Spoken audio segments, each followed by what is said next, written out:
6% of America agrees with Karine Jean Pierre that there is no evidence at all of something unethical or illegal. 6% is a staggering. Right, go for it. Will the president cooperate fully now that Speaker McCarthy has pulled the trigger on an impeachment inquiry? So I'm going to refer you to my colleagues over at the counsel's office on any specifics to the inquiry. Certainly not going to speculate on what has been a baseless inquiry that the House Republicans can't even really defend themselves, and that many House Republicans have said they couldn't support their own votes.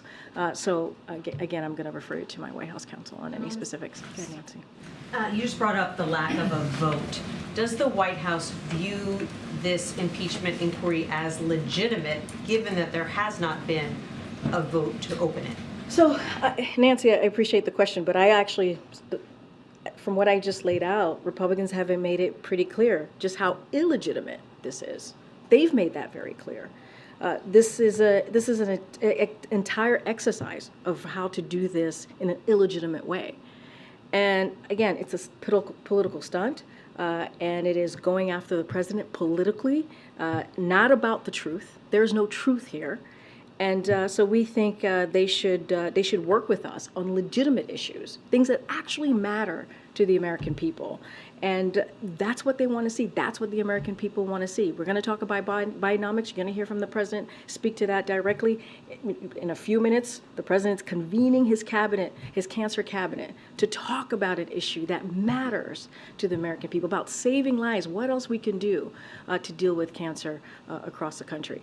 And, that's what we believe. So if you don't view it as legitimate, does that mean that the White House doesn't believe it needs to comply with requests that come as a result of this inquiry? So look, I'm going to let the counsel's office, my colleagues there, speak to this directly as to what, when it comes to cooperating. I'm going to let them speak to that, but I've been very clear. We believe this is we're certainly not going to speculate on any baseless accusations, right? As we have seen from the Republicans in the House, and so again, they could not even support their own votes. They couldn't. Speaker McCarthy could not even get support for this vote, and so I'm going to just leave it there. Okay.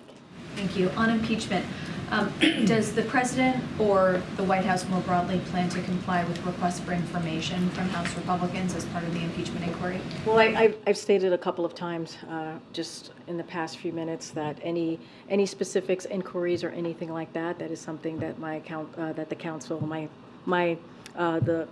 my colleagues at the White House Council certainly will deal with, and any specifics I would refer you to them. You've suggested that there's no evidence to back up the Republicans' Which is true effort here. I'm not suggesting it. That's actually a fact. If they are seeking information, again, that is something that the White House Council is going to deal with, and it's not a suggestion. It's actually an actual fact. When you have Republicans saying that there is no evidence, it doesn't exist. They have said that. I mean, again, they couldn't even put it up for a vote because they didn't have the vote. So it's not a suggestion, it's actually the fact. That's their own words that I'm repeating back. 6% of America agrees with Karine Jean Pierre that there is no evidence at all of something unethical or illegal. 6% is a staggeringly low. And I think the numbers would be even higher if all of the media outlets were really covering this the way that they should. There's so much evidence. 6% said nothing wrong, something illegal, and 51%, more than half the country, does believe that they believe that he was involved in his son's business deal. Okay, one more. I haven't called on you. Go ahead. Thanks, Karine. On the memo that was sent out to news organizations about covering this impeachment inquiry, can you give us some background into the decision-making of why you thought sending that was necessary? I'm going to leave that to the White House Counsel from my colleague who sent that memo. Just laid out really kind of specifically as to how we see this process has moved forward, how there is no evidence. It's not even coming from us. It's coming from Republicans in Congress. We've been very clear about that. I actually think that memo lays out in pretty good detail of why we felt it was important to put that out. I'm just not going to get beyond what my colleague has shared with all of you. And with that, folks. Can you explain why the president interacted with so many of his son's foreign business associates? More than half of voters told CNN they believed the president was involved and he lied.